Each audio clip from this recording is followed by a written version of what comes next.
말씀은 로마서 5장 20절에서 21절까지입니다. 더욱이 율법이 들어온 것은 범죄를 넘치게 하려 함이라. 그러나 죄가 넘친 곳에 은혜가 더욱더 넘쳤느니라. 이것은 죄가 군림하여 사망에 이르게 한 것 같이 은혜도 의를 통해 군림하여 예수 그리스도 우리 주로 말미암아 영원한 생명에 이르게 하려 함이라. 아멘. 자, 20절에 은혜가 더욱더 넘쳤다 그렇게 말하고 있고요. 그 다음에 21절 끝에는 영원한 생명에 이르게 하려 함이라 그렇게 되어 있어요. 오늘 제가 드릴 말씀의 제목은 은혜가 넘친 목적, 이런 제목으로 말씀을 드리도록 하겠습니다. 여기 21절에 군림한다라는 말이 나오죠. 이제 두 번이나 이렇게 이제 나오는데, 여러분, 이게 군림한다라는 것은 왕처럼 다스린다는 말이에요. 구원받기 전에 우리는 죄가 왕이었어요. 그래서 죄가 우리 안에서 다스리는 거죠. 그래서 죄가 시키면 시키는 대로 하는 거고, 우리는 죄에게 순종했던 거고요. 그 결과가 뭡니까? 네, 사망이죠. 그래서 21절에 이것은 죄가 군림하여 사망에 이르게 한 것 같이 그렇게 돼 있어요. 자, 구원받은 지금은 이제 은혜가 왕입니다. 은혜가 우리를 다스리는 거죠. 그리고 은혜가 다스린다면 이제 우리가 은혜가 가르치는 대로 살아가는 겁니다. 은혜의 영향을 받는다는 거죠. 그렇게 해서 우리가 이제 영원한 생명을 누리는 그런 삶을 드러내는 거죠. 율법은 왜 주어졌죠, 여러분? 죄가 무엇인지 알게 하기 위해서. 죄의 본질, 그 다음에 이제 우리가 얼마나 죄와 관계가 있냐. 그리고 또 죄의 속임수, 그리고 죄의 권능. 이런 것들을 보여주는 게 율법이죠. 그래서 율법이 이렇게 이제 들어온 거예요. 자, 그런데 은혜는 왜 주어진 겁니까? 은혜가 어떤 목적으로 우리에게 이렇게 넘치도록 주어진 겁니까? 자, 이게 오늘 제가 여러분하고 나눌 말씀의 내용이 되겠습니다. 자, 이거 뭐 여러 가지로 얘기를 할 수가 있겠는데, 오늘 영원한 생명이란 말에 근거해서 한 4가지로 여러분에게 이제 바울과 베드로의 그 진술을 근거로 해서 4가지로 여러분에게 소개해 드리겠습니다. 첫 번째는 뭐냐면, 은혜가 넘친 목적이 뭐냐? 우리가 영원한 생명을 얻도록 하기 위해서 은혜가 넘친 겁니다. 자, 우리 21절 한번 읽어보죠. 21절 다 같이 읽겠습니다. 이것은 죄가 군림하여 사망에 이르게 한 것 같이 은혜도 의를 통해 군림하여 예수 그리스도 우리 주로 말미암아 영원한 생명에 이르게 하려 함이라. 자, 결국 은혜가 우리를 영원한 생명에 이르게 한다 그렇게 말하고 있어요. 그런데 여기서 먼저 살펴볼 것은 사망이에요. 죄는 사망에 이르게 했죠. 여기서 말하는 사망은 어떤 걸 말해요? 지난번에 제가 3가지로 설명을 드렸어요. 첫째는 육체적 사망, 두 번째는 영적인 사망, 세 번째는 영원한 사망. 그렇게 말씀드렸죠. 육체적 사망이야 뭐 여러분이 잘 알죠. 몸이 죽는 거니까. 그리고 영적인 사망은 뭡니까? 살아있다고는 하지만 하나님에 대해서 알지 못하고 영적인 일에 대해서 전혀 반응할 수 없을 정도로, 하나님께 속한 것을 이해할 수 없을 정도로, 깨달을 수 없을 정도로 죽어 있는 거. 그러니까 그걸 영적으로 죽어 있다. 구원받지 못한 사람은 다 영적으로 죽어 있는 겁니다. 여러분은 이제 영적으로 살아난 거죠. 네. 그리고 영원한 사망은 뭡니까? 자, 하나님의 정죄의 대상으로서 불의 호수에 떨어져서 영원히 고통받으면서 보내는 걸 우리가 둘째 사망이라고 하는데, 그 둘째 사망, 계시록 21장 8절이 말하는 둘째 사망이 영원한 사망에 해당하는 겁니다. 저와 여러분에게 이것이 지금 상관이 있습니까? 과거에는 우리도 이 불의 호수에 떨어질 수 있는 죄인들이었던 거죠. 그죠? 그러나 지금 우리는 이제 영원한 생명을 얻었기 때문에 이것과는 상관이 없다 그거죠. 여러분, 영원한 생명에 대해서 생각해 볼 때 사망에 빗대어 말할 수가 있어요. 자, 아까 사망이 육체적 죽음이라 그랬죠. 그럼 영원한 생명은 뭐냐면 육체적 죽음을 초월하는 거예요. 여러분에게 부활 생명이 있습니까? 예수님이 그랬죠. 나를 믿는 자는 죽어도 살겠고. 이제 육체가 죽음에 이르더라도 마지막 날에 그분이 우리를 살린다고 그랬으니까. 요한복음 11장 25절에 나온 대로 우리는 이제 부활 생명이 있는 거예요. 그리고 또 여러분은 현재 영적으로 살아났습니까? 자, 이게 하나님에 대해서 알고 하나님께서 보내신 그분의 아들 예수 그리스도에 대해서 아는 일이 여러분에게 있습니까? 여기 영생이라고 요한복음 17장 3절에 소개됐는데 이것이 우리 안에 지금 있는 거죠. 자, 구원받지 못할 때는 예수님에 대해서 몰라봤어요. 그래서 예수님을 지난 화요일 어제도 이렇게 전도를 하는데 제 아내가 경험한 거예요. 이렇게 전도지를 주는데 어떤 어르신이 요즘 누가 예수님을 믿어? 이렇게 얘기를 하는 거예요. 우리가 믿고 있는데. 예. 근데 이제 이런 표현들은 어때요? 지금 영적으로 죽어 있기 때문에 하는 말이죠. 그죠? 저와 여러분들은 예수님을 압니까? 예, 그분이 하나님이신 걸 압니까? 그분이 우리를 구원하시려고 이 땅에 오신 걸 압니까? 그분이 육체가 되셨지만 원래 하나님이시고 죄가 없는 분이시고 우리를 위한 하나님의 어린 양으로서 오신 것을 압니까? 그분이 십자가에서 죽으신 것이 우리 죄 때문인 걸 압니까? 그리고 그분이 죽음으로 끝난 게 아니라 부활하셔서 지금도 살아계신 걸 압니까? 그리고 그분의 공로로 내가 하나님과 가깝게 된다는 걸 압니까? 여러분, 이게 영생이죠. 이게 현재 우리에게 있는 거고요. 또 우리는 불의 호수에 들어가지 않고 영존하는 생명을 이미 얻었습니다. 사망에서 생명으로 옮겨진 거죠. 그래서 우리는 이제 정죄받는 사람이 아니라 그리스도 안에 있는 자에게는 정죄함이 없다 그랬잖아요. 오히려 우리는 반대로 이제 생명을 누리며 아들이 있는 자에게는 생명이 있고 하나님의 아들이 없는 자에게는 생명이 없다고 한 것처럼 생명을 누리며 사는 사람들이 된 거죠. 본래 나는 죄 때문에 사망으로 끝나야 했습니다. 그런데 하나님은 내가 그렇게 되는 걸 원치 않은 거죠. 비록 내가 그분을 대적해온 죄인이었지만 하나님은 그 죄 가운데서 내가 멸망하는 걸 원치 않으셨어요. 하나님은 나에게 호의를 보여주셨죠. 자격이 안 되는 나에게 호의를 보여주신 거예요. 그게 뭐예요? 은혜예요. 은혜. 근데 여기서 이제 호의라는 말을 생각해 보세요. 호의는 선한 뜻이죠. 자, 여기서 이제 여러분에게 굉장히 중요한 말씀을 드리고 싶어요. 하나님은 나를 선하게 대하셨다는 뜻이에요. 나는 그분을 악하게 대했지만 그분은 나를, 자격이 안 되는 나를 선하게 대하셨다. 그게 호의를 베푸셨다. 그렇게 말할 수 있는 거죠. 그래서 내가 결과적으로 얻은 게 뭡니까? 영원한 생명이죠. 멸망하지 않게 된 거죠. 자, 이런 영원한 생명을 얻게 할 목적으로 하나님께서 나에게 은혜를 베푸셨고 은혜가 넘치게 하셨다는 겁니다. 자, 두 번째로 생각해 볼게요. 두 번째는 우리가 영원한 생명을 얻은 사람답게 선한 행위를 하면서 살아가도록 그런 목적으로 우리에게 은혜를 베푸신 거예요. 한번 성경을 찾아보죠. 에베소서 2장 보겠습니다. 에베소 2장 8절에 보세요.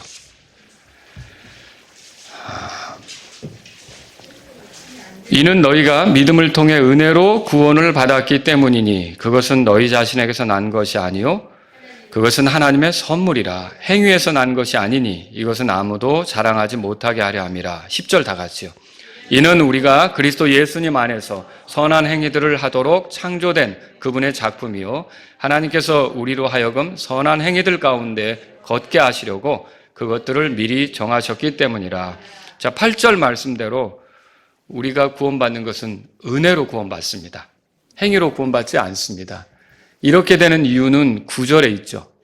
아무도 하나님 앞에서 자랑하지 못하게 하려고 은혜로 구원받는 거예요. 근데 여기 보시면 9절하고 10절에 행위들이 반복되고 있어요. 자, 9절에도 행위라고 되어 있지만 영어 성경에는 이제 복수로 되어 있어요. 예. 자, 이렇게 이제 그 행위가 9절에도 나오고 10절에도 나옵니다. 근데 여러분 보세요. 9절의 행위는 부정적이에요.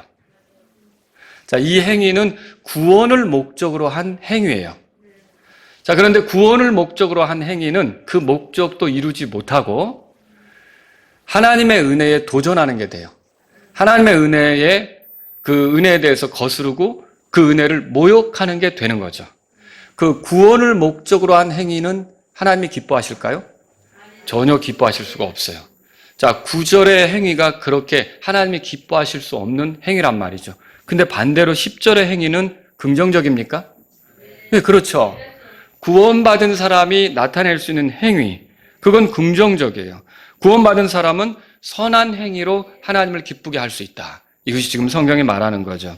하나님께서 은혜를 넘치게 하는 목적은 뭡니까? 20절의 말씀에 근거해서 보면 우리에게 선한 행위가 나오도록 하기 위해서. 그러니까 영원한 생명을 얻은 사람답게 선한 행위를 하며 살아가도록 하기 위해서 하나님께서 우리에게 은혜를 넘치게 하셨다는 것을 발견하게 되는 거죠. 우리는 그분의 작품이라고 돼 있어요. 그분의 작품으로서 선한 행위를 쏟아내는 그런 사람들이 되기를 주님이 원하시는 거죠. 그렇다면 선한 행위는 어떤 것을 말하는 걸까요? 여러 가지로 생각해 볼 수가 있는데 영원한 생명의 기초에서 우리 본문 로마서 5장 21절의 기초에서 한번 생각해 보죠. 자, 하나님께서 우리에게 선하게 대하셨다 그랬죠. 하나님께서 자격 안 되는 우리에게 호의를 가지고 대하셨잖아요. 하나님이 우리를 선하게 대하신 결과가 우리가 영원한 생명을 얻은 거 아닙니까? 자, 그게 은혜죠. 자, 그럼 우리가 어떻게 사는 게 선한 행위일까요? 예. 우리가 우리 주변에 우리 눈에 차지 않는 사람들, 마음에 들지 않는 사람들, 우리를 얼마든지 낙심시킬 수 있는 그런 사람들이지만 그런 사람들에 대해서 하나님이 우리에게 멸망받을 수밖에 없는 사망에 처한 우리인데 그럼에도 불구하고 우리에게 영원한 생명이 있도록 은혜를 베푸신 거 아닙니까? 그게 선하게 대한 거잖아요. 바로 그런 식으로 우리 주변에 있는 사람들에게 그렇게 은혜로 대하는 거 있죠. 선하게 대하는 거 있죠. 그게 지금 여기서 선한 행위라는 거죠. 여러분, 교회 안에서 생활하다 보면 우리가 속상한 경우가 많습니다. 어떤 사람의 말, 어떤 사람의 행동, 어떤 사람의 태도, 우리 지체들. 영원한 생명을 얻은 사람들이지만 여전히 부족한 면이 있잖아요. 그래서 그런 걸 내가 겪으면서 어때요? 막 힘들어지면 내가 친절을 잃어버리고 또 적개심을 품고 반감을 가지고 대할 수가 있다는 거죠. 그런데 그런 사람에게조차 우리가 영원한 생명을 얻은 사람이고 지체라고 한다면 어떻게 해야 될까요? 하나님께서 나를 선하게 대한 것처럼 나도 선하게 대해주는 것이 여기서 선한 행위라는 거죠. 여러분, 우리가 이걸 생각해 볼 필요가 있어요. 그래서 하나님께서는 우리의 삶에 그런 선한 행위가 있기를 바라신다. 이걸 말씀을 통해 아는 거죠. 우리가 하나님으로부터 은혜 받은 대로 우리가 우리 주변 사람들에게 결국은 은혜를 끼치는 거예요. 은혜로 대하는 거죠. 여러분, 그 은혜로 대하는 게 결국 선한 행위예요. 여러분 어때요? 남편에게 은혜로 대하는 거예요. 남편이 내 마음에 안 들 수 있죠. 근데 나도 하나님 마음에 안 들 수 있는 게 많거든요. 근데 하나님이 나를 은혜로 대하잖아요. 그러니까 눈에 안 차는 남편이라도 내가 은혜로 대해주는 거예요. 이게 선한 행위라는 거죠. 내 아들, 딸이 내 눈에 안 찰 수 있죠.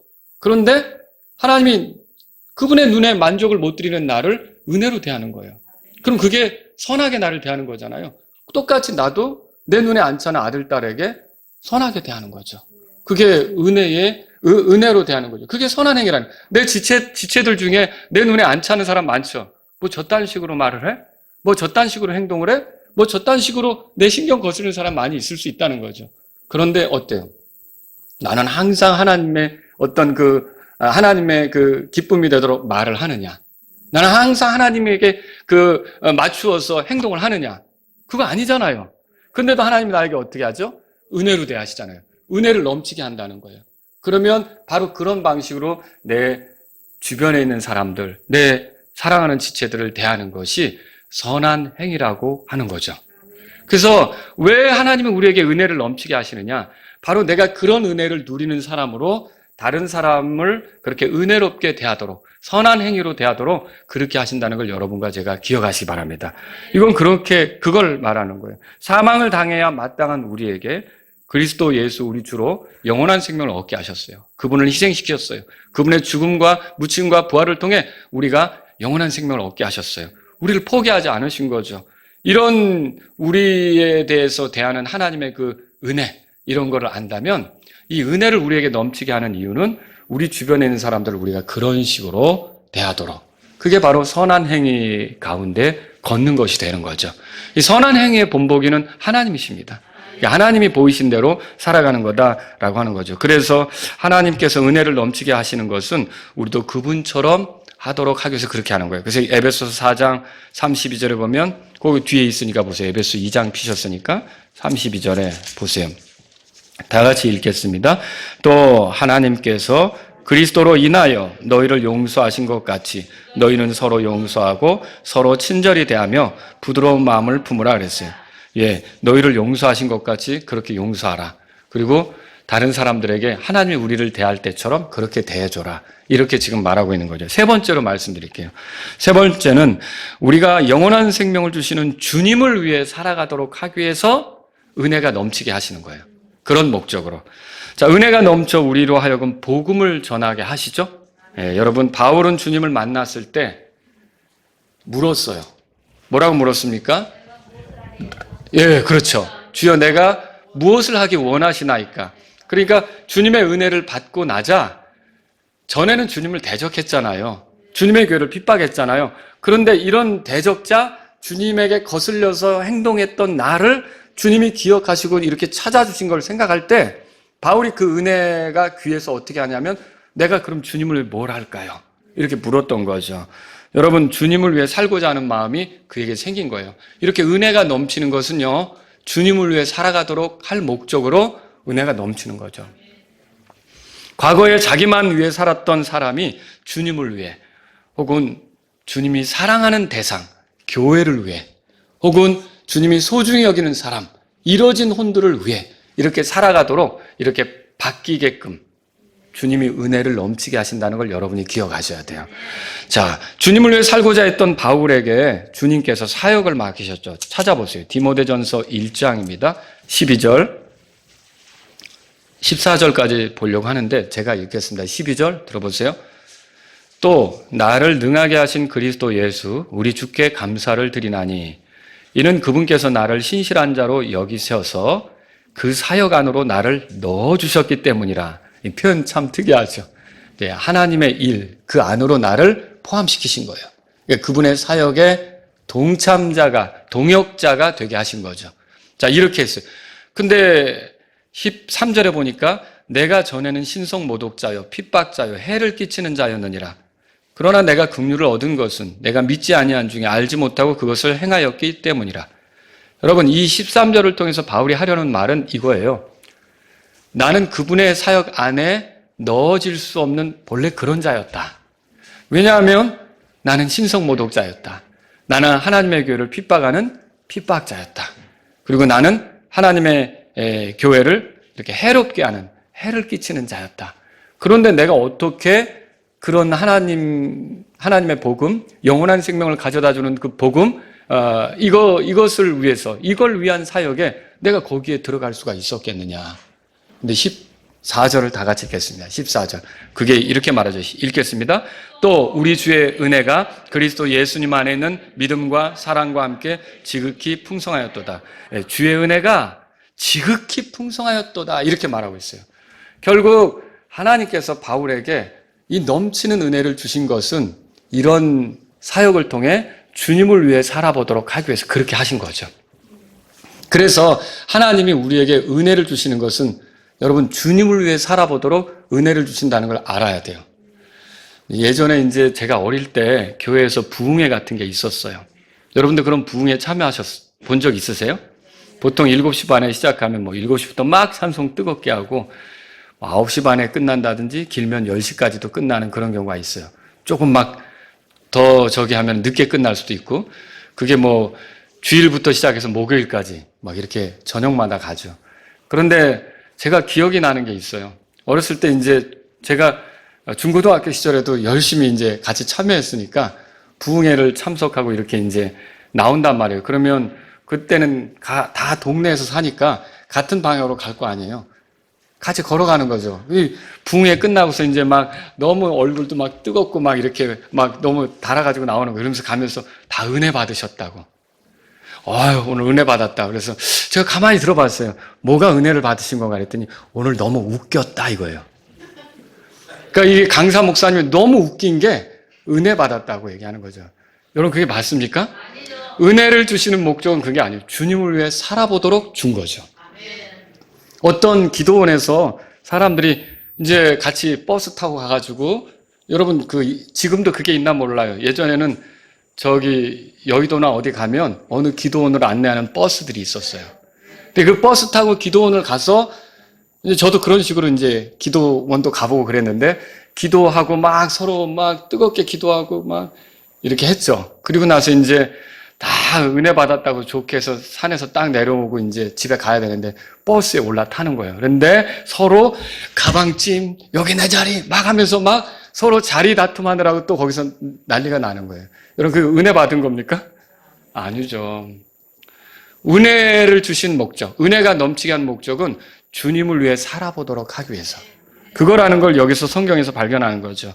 바울의 진술대로 주님의 그 사역의 동참자가 되는 거는, 바울은 부족한 사람이었어요. 전에 자기가 어떻게 살았는지를 13절에서 얘기했잖아요. 나 같은 사람이 어떻게 그 사역 안으로 들어갈 수 있느냐, 동역자가 될 수 있느냐 생각할 수 없는 일이다. 그런데 그분의 은혜가 지극히 풍성하였다, 이렇게 말하는 거죠. 자격이 안 되는 내게 이런 일이 벌어졌다라고 하는 거죠.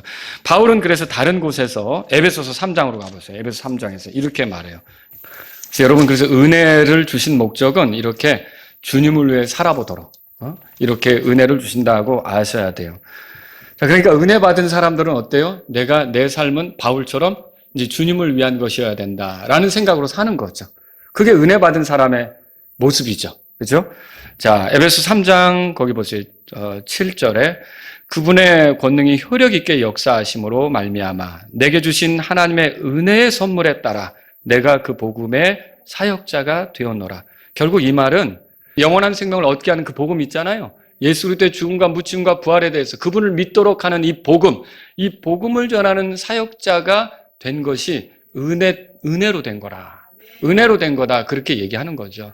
그러면서 그 뒤에 8절부터 보세요. 8절 제가 읽습니다. 또 모든 성도들 중에 가장 작은 자보다 더 작은 나에게 이 은혜를 주신 것은 헤아릴 수 없는 그리스도의 부요함을 내가 이방인들 중에 선포하게 하고, 분명히 바울은 은혜를 받았다고 얘기하죠.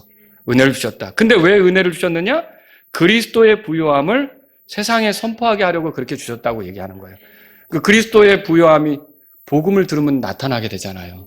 그거를 선포하게 하려고. 그래서 저와 여러분이 은혜를 받았으면 복음을 선포하는 일이 자연스러워지는 거예요. 그 다음 9절 보세요. 다 같이 읽겠습니다. 9절. 또 모든 사람이 이 신비의 교제가 무엇인지를 알게 하려 하심이니 이 신비는 세상이 시작될 때부터 예수 그리스도에 의해 모든 것을 창조하신 하나님 안에 감추어져 왔느니라. 신비의 교제라고 말하고 있어요. 하나님과 우리가 교제하는 게 죄 가운데 있을 때는 불가능한 거죠. 근데 교제가 가능합니까?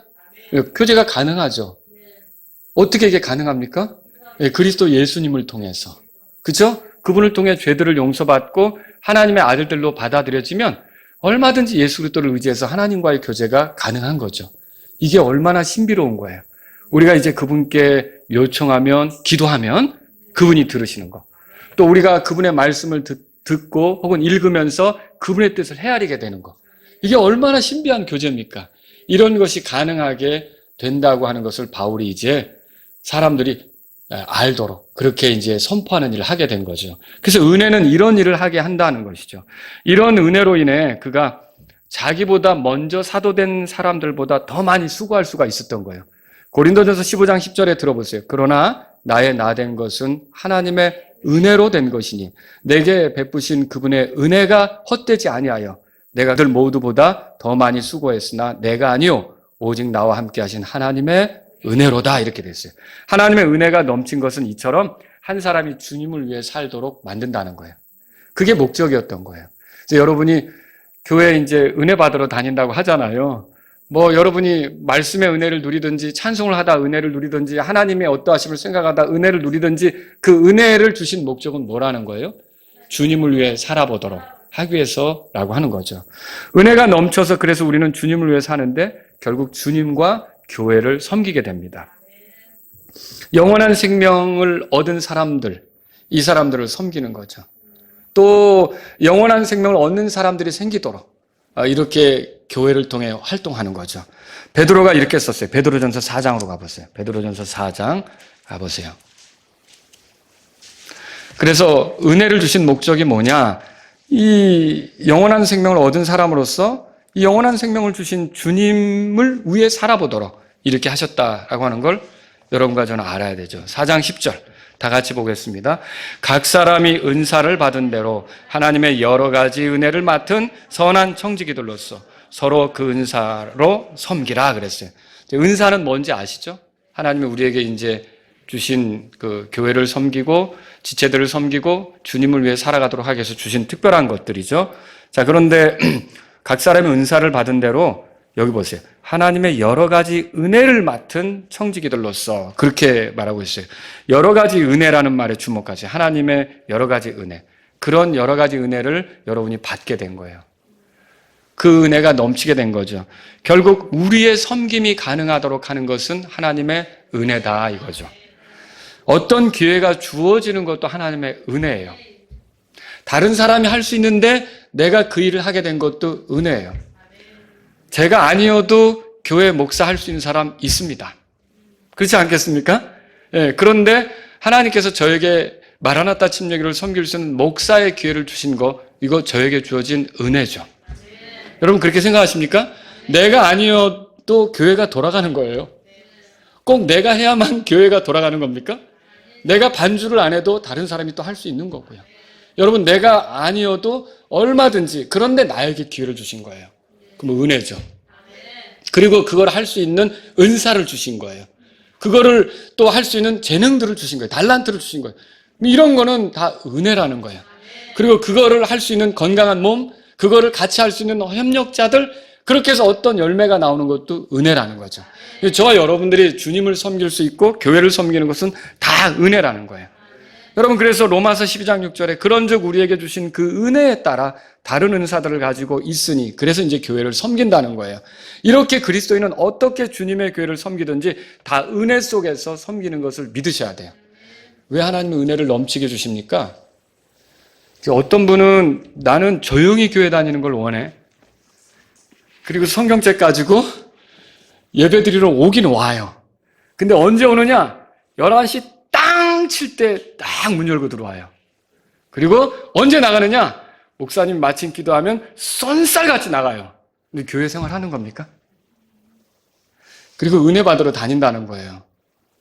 여러분 그게 정말 하나님께서 은혜를 주시는 이유가 어디 있어요? 교회를 섬기도록. 그렇지 않습니까? 지체들을 돌아보도록. 지체의 어려움이 뭔지를 헤아리고 같이 기도하도록. 그런 거예요. 근데 거의 말씀을 듣고 은혜 받으러 다니는데 열심히 은혜를 받는 것 같은데 나만을 위해서 다니는 거예요. 그냥 조용히 갔다가 오는 거죠. 여러분 이거는 은혜의 목적대로 사는 게 아니에요. 은혜를 넘치게 하는 건 그런 식으로 살라고 주는 게 아니라는 거죠. 그래서 여러분과 제가 은혜를 받았다면 정말 하나님이 나에게 연결시켜준 지체들을 섬기려고 해야 되는 거예요. 그게 주님을 섬기는 거예요. 주님은 머리시고 주님은 몸이 있으세요.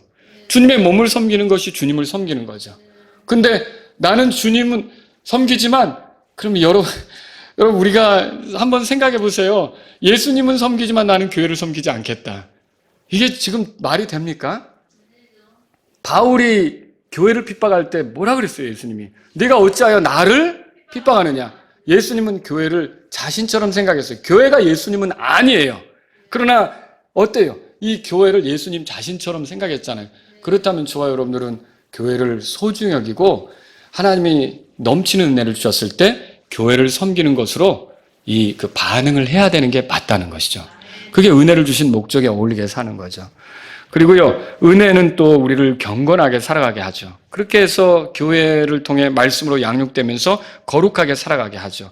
디도서 2장 11절 13절 읽어드립니다. 들어보세요.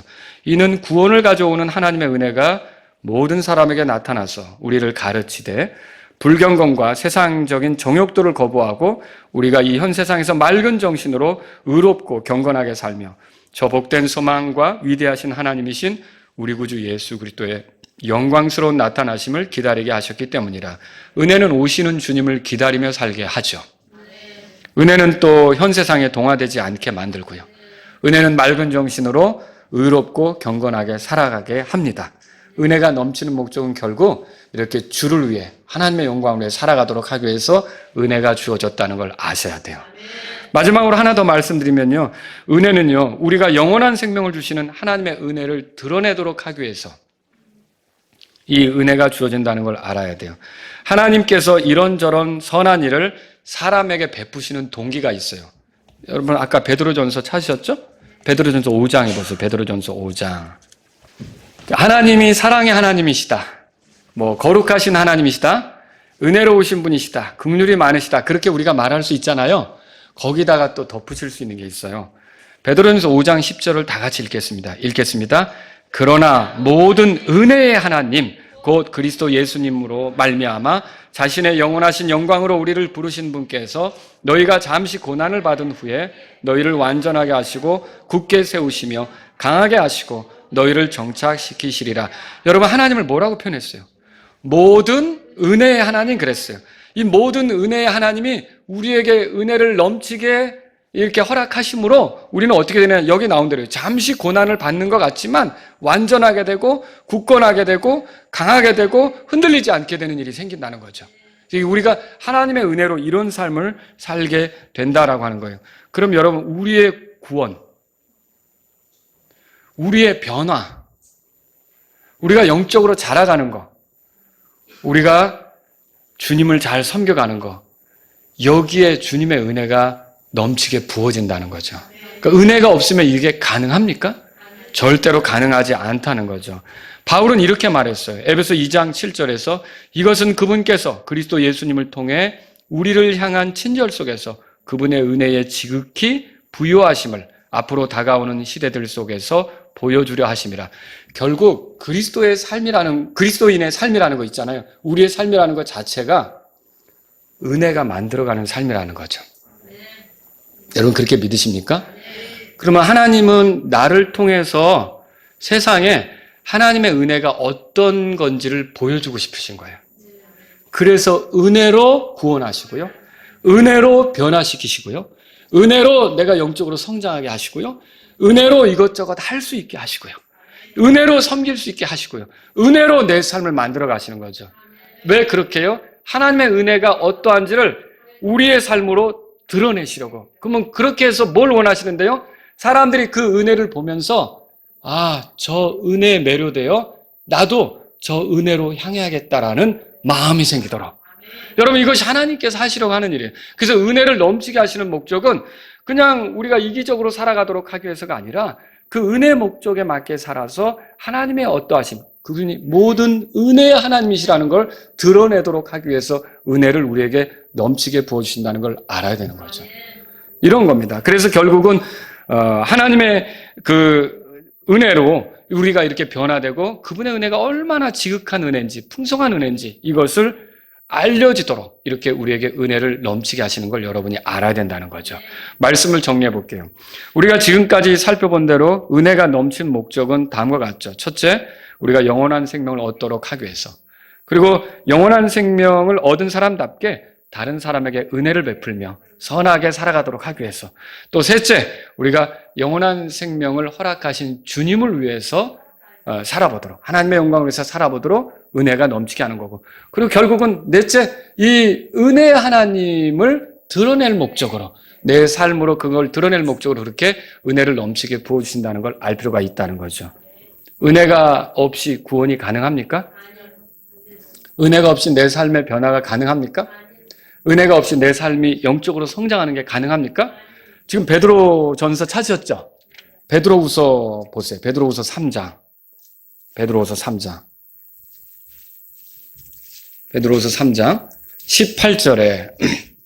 18절에 뭐라고 써 있습니까? 다 같이 읽습니다. 오직 은혜 안에서 자라고 우리 주시며 구주이신 예수 그리스도를 아는 지식에서 자라가라. 그분께 영광이 지금 그리고 영원토록 있을지어다. 아멘. 은혜 안에서 자라고 그랬어요. 결국 은혜가 없으면 우리가 성장이 안 된다는 거죠. 또 여러분 주님을 섬기는데 기회를 갖고 능력을 발휘하고 또 어떤 열매를 내놓는데 은혜가 없으면 그게 가능합니까? 안 된다는 거예요. 결국 저와 여러분들은 구원받은 이후로 점점 깨달아야 될 게 뭐냐면 하나님의 은혜로 지금의 내가 되는 거구나. 하나님의 은혜로 여기까지 이게 가능한 거구나. 하나님의 은혜가 나를 이렇게 다듬고 만드는구나. 이걸 깨달으셔야 되는 거죠.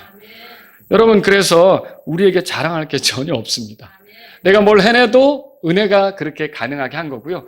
내가 뭐 구원받아도 나의 어떠함을 막 자랑스럽게 떠들 수도 없는 거고요. 그죠? 전적으로 하나님의 은혜 영광만 찬양하는 게 우리에게 필요하다는 거죠. 자, 오늘 말씀에 기초해서 몇 가지 말씀드리고 끝낼게요. 내가 하나님의 은혜를 받았다면 나에게는 영원한 생명이 있는 겁니다. 여러분 영원한 생명이 있습니까? 부활의 생명이 있는 거예요. 하나님 아버지를 알아가고 아들 예수 그리스도를 알아가는 그 기쁨, 영생이 기쁨이 내게 있는 거예요.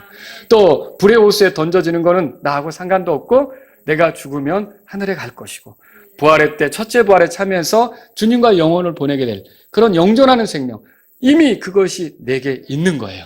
그러니까 여러분은 기쁨으로 살 필요가 있는 거죠. 여러분은 그 영원한 생명을 얻었다면 영원한 생명을 얻지 못한 사람 같은 모습으로 살아서는 안 돼요. 그건 수치입니다.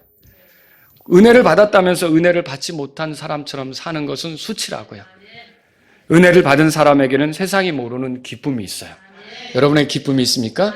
그래서 항상 기뻐하라. 데살로니가전서 5장 16절의 말씀을 기억하며 살 필요가 있는 거죠. 내가 하나님의 은혜를 받았다면 다른 이들을 은혜로 대하는 것이 점점 자연스러워집니다.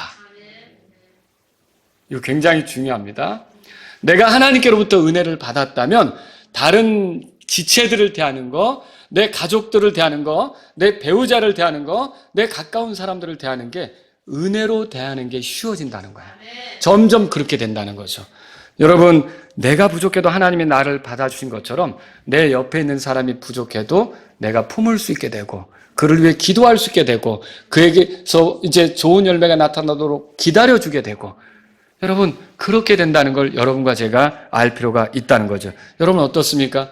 이런 과정 중에 있습니까? 사람을 향해 은혜로 대하는 과정이 있냐는 거죠. 이게 은혜를 받은 사람의 모습이라는 거죠.